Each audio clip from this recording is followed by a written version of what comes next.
Now, you will learn how to center photos. Sometimes photos are poorly taken. It also often happens that the person or object is too far away.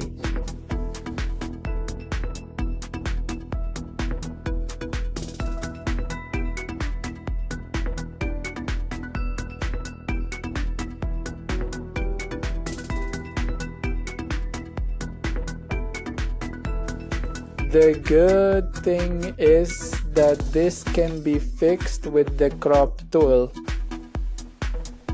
It will appear with a grid that will let you control it more easily. You use it by sliding the edges. You will have the options to crop the photo exactly into a square or into an Instagram stories format which is what you will most commonly use.